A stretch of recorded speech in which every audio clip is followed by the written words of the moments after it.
ये महाकुंभ है प्रयागराज में संगम के तट पर। इस महाकुंभ में देश और दुनिया से साधु महात्मा संत आए हैं। लेकिन सिर्फ ऐसा नहीं है कि यहाँ संत आते हैं, बल्कि यहाँ संत बन भी जाते हैं।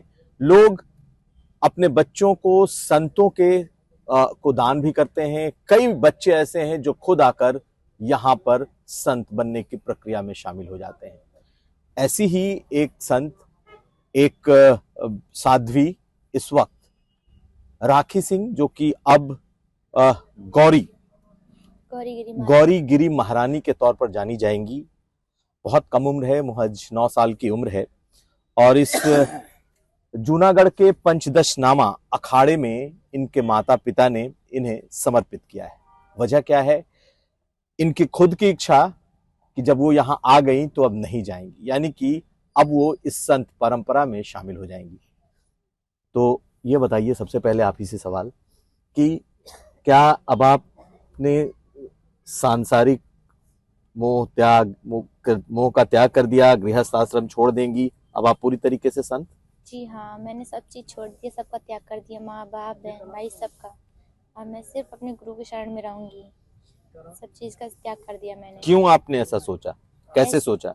ऐसे ही मेरा मन था, मेरी भक्ति थी, लगन लगी थी मुझे भगवान से, इसलिए मैंने सब कुछ त्याग करके अपने गुरु के शरण में आ गई थी। तो कहा यह जा रहा है कि आपके परिवार के लोग हालांकि पहले से जुड़े थे गुरु महाराज से, लेकिन 2-3 महीने से आप जब यहाँ आई तो यहाँ से जाने का मन ही नहीं किया, ऐसा है क्या?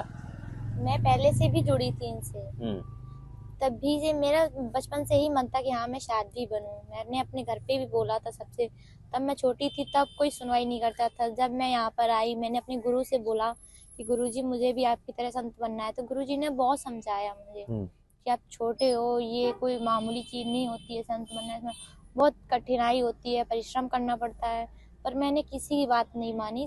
मैंने बोला कि आप जो बोलते रहो बोलो, पर मैंने कि मुझे संत ही बनना है, साध्वी ही बनना है। अब तो कभी ये ध्यान आया कि आखिर साध्वी ही क्यों बनना? अभी तो आपकी उम्र बहुत छोटी है, 9वीं क्लास में पढ़ते हो, पढ़ाई का क्या होगा? आगे माँ बाप को छोड़कर जाओगे तो उनका क्या होगा? माँ बाप तब छूटे छुटाए, अब उनसे क्या, अब कोई नहीं। जो माँ बाप बहन भाई सब मेरे गुरु हैं। अब मेरा उनसे कोई रिश्ता नहीं रहा। तो परिवार ने नहीं रोका? नहीं, रोकने वालों ने रोका, पर मैंने तो अपने मन की करनी है। परिवार तो नहीं ना साथ देने आएगा। कल है परसों नहीं है, आज है कल नहीं है, मर के चले जाना है उन्हें। हमें तो, मेरे को अपना जीवन देखना है, तो मैं अपने करूंगी ना, अपने मन की मर्जी करूंगी। मेरे मन में है कि हाँ मुझे साध्वी बनना है, इसलिए मैं बन गई। अच्छा, एक सवाल और इससे जुड़ा, आखिर क्या ऐसा मन में आया कि सन्यास और साध्वी बन गई? बस सनातन धर्म का प्रचार करना है। तो अपने को पूरी तरीके से जूना अखाड़े को समर्पित कर दिया? जी हाँ। हमारे साथ इस अखाड़े के महंत भी हैं, उनसे ही बात करेंगे। उनके पिता हैं, उनसे भी पूछने की कोशिश करते हैं। आप आगरे से हैं, आप लोग बेटी के साथ आए, ऐसा क्या हुआ कि बेटी को समर्पित कर दिया? अजय तो उसकी भावना ही शुरू से जुड़ी हुई है, ना तो गुरु का कोई दबाव, ना हमारा किसी दोनों का कोई दबाव। वो तो उसी की खुशी है। आपको दुख नहीं हुआ? कुछ नहीं, बेटी है, इतना खुशी है कि इस भाव पे उतर गई मेरी बेटी। गलत रास्ता जो उसने सही रास्ता चुन लिया, उस रास्ते से उसने ये रास्ता चुन लिया। मुझे तो दोनों को, हमको अत खुशी है। तो अब बेटी की पढ़ाई लिखाई, स्कूल कॉलेज तो नहीं रहा, अब तो सब कुछ तो गुरु जानेंगे जी। हमारे साथ इस पंचदशनामा जूना अखाड़े के महंत जी भी हैं और उनसे भी समझते हैं।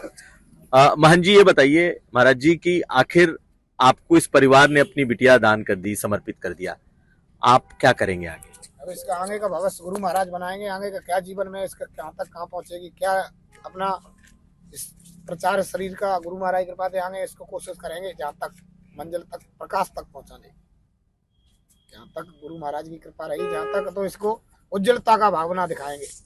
वहां तक पहुंचना है बेटा, जहाँ जीव का प्रकाश, जिससे आदमी अपने नाम के नहीं मर रहा है, लेकिन नाम ही के लिए मर रहा है, नहीं मर रहा है। बताइए, आप मेहनत कर रहे हैं, दुनिया नाम को नहीं बढ़ा है, नाम ही बढ़ी है। और नाम ही के लिए ही प्रयास कर रहे हैं, सब कर रहे हैं कि जो जीवन मरण पाए तो जो तो जीवन मरण का संसार लगा हुआ है। जीवन मरण तो दुख है तो सोई, जीवने मरने में जितना दुख है उतना कहीं दुख नहीं है। और नाम कोई कोई करके चला जाता है, कोई बिना नाम नहीं चल रहा है।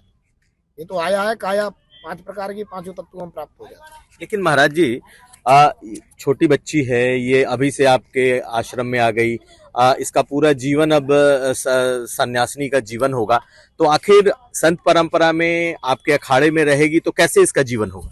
इसका जीवन का उद्यापन गुरु महाराज अपने प्रवचन, ज्ञान, वैराग, इसको राज ज्ञान सब अपने इसको सिखाया जाएगा। विद्या के बारे में भी तो पहली डिग्री है। 12 साल रहे संतों की टोली, एकदम तो नहीं सीखा जाता है। धीरे धीरे धीरे धीरे सब अपने आप इसके दिनचर्या अपने दिमाग में अपने आप पढ़ी लिखी है, सब ज्ञान है।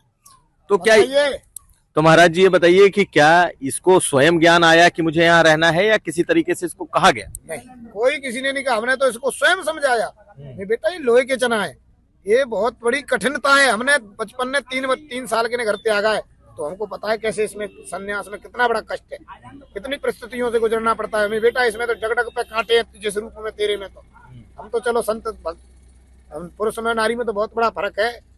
मैं बेटा जगडग पे कांटे हैं, बोलो नहीं गुरुजी आपका आशीर्वाद रहेगा तो सब प्रयास करें।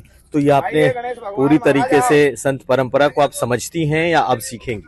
नहीं, मैं समझती हूँ, सब चीज समझती हूँ। अब तो गुरु ने समझाया सब चीज के लिए, फिर भी मैंने सब चीज के लिए खुशी खुशी हाँ कर दिया। गुरु ने बोला इसमें बहुत कठिनाई होती है, जल्दी कोई नहीं सीखता है, इसमें आगे बहुत कुछ मिलेगा, बुराई सहनी पड़ेगी, अच्छाई से पहले बुराई, सब हंसी हंसी खुशी खुशी सह लूंगी। बस मुझे साध्वी ही बनना है, मैंने ठान लिया था। आपको लगता है कि आगे बुराई भी मिलेगी, सब कुछ मिलेगा जो आपको झेलना पड़ेगा? हाँ, खुशी खुशी झेल सकती हूँ। जब मैंने अपने माता पिता छोड़ दिए, मैं उनसे अभी भी बोलती हूँ कि आप मेरे मम्मी पापा नहीं रहे, अब भाई बहन कोई नहीं, बस मेरे गुरु हैं जो है। तो ये कहाँ से आया कि माँ पिता जिनके साथ आप इतने समय तक रहे, अचानक कह दो कि आप मेरे माँ बाप नहीं हो, हम छोड़ देते हैं, अब आप में कुछ बन जाते हैं तो घर का मोह माया कुछ नहीं रहता, तभी साध्वी बन पाते हो। ये नहीं कि साध्वी बन जाओ घर का मोह माया करो तो कुछ नहीं होता, ऐसे तो साध्वी बनने से क्या फायदा। तो छोड़ दिया पूरा।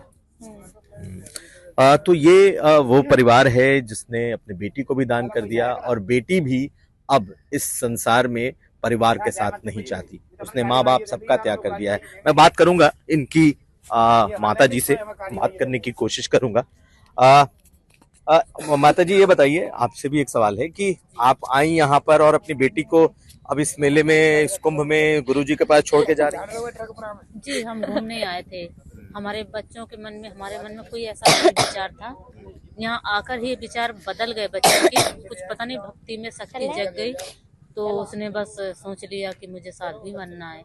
ने पहले तो नहीं सोचा था, कह रही थी घर जाना है, यहाँ अच्छा नहीं लग रहा है, भभूतिया बाबा ज्यादा हैं तो उनकी महक आ रही है भभूति की, तो हम यहाँ रुकेंगे नहीं। मम्मी तुम जाओ या ना जाओ, तुम रुको, हम कल चले जाएंगे। हमने बेटा ऐसा नहीं कहते यहाँ पर, पता नहीं अचानक उसके अंदर ऐसा क्या भोलेनाथ ने क्या हम लोगों को विलीन कर लिया कि हमें ना यहाँ कुछ महक आ रही है और अच्छा लग रहा है, ऐसा लग रहा है हम यहीं रुकेंगे अभी 1 महीने। वो साध्वी बनने का निर्णय ले लिया। हमने कहा ठीक है, हम तो दोनों तरफ से छूट है, मतलब जो आपकी इच्छा हो वो करो। नहीं तो आप मना नहीं था। तो ये पहले इसने कहा था कि यहाँ नहीं रहूंगी, यहाँ जाऊंगी? घर में तो ये सवाल होते थे कि मुझे शादी नहीं करनी, शादी के बारे में कहते थे तो रोती थी, लेकिन मुझे पढ़ लिख कर मुझे IAS बनना है। हाँ, उसका सपना ये था कि मुझे इतनी बड़ी नौकरी करनी है जो सबसे ऊंची हो, उसने ये कहा था। और कहती थी मुझे अगर मतलब इस तरह शादी की कहोगी ना तो मुझे किसी अनाथ आश्रम में छोड़ दो, मैं वहाँ रहना चाहती हूँ। तो ये IAS बनना चाहती थी? जी, IAS बनना चाहती थी। अब इसका यहाँ आके पता नहीं भगवान के दर्शन करके सेवा करके पता नहीं इसके अंदर क्या भक्ति में ही शक्ति जग गई है, जो ये मतलब कहने लगी कि मुझे साध्वी बनना है। तो हमने कहा ठीक है, जो तुम्हारी आत्मा कहे, जो इच्छा कहे उसी में हम खुश हैं, जो गुरु कहे। तो गुरु का कहना था कि बेटा मेरा कोई जबरदस्ती नहीं है।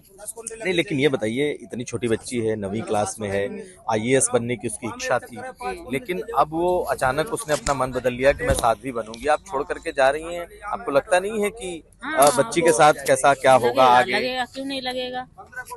हमारी तो याद बच्चों को आती है, उसका प्यार है ना, तो कभी कभी रुला भी देता है, पर उसके आंसू तो नहीं आते, हमारे आते हैं।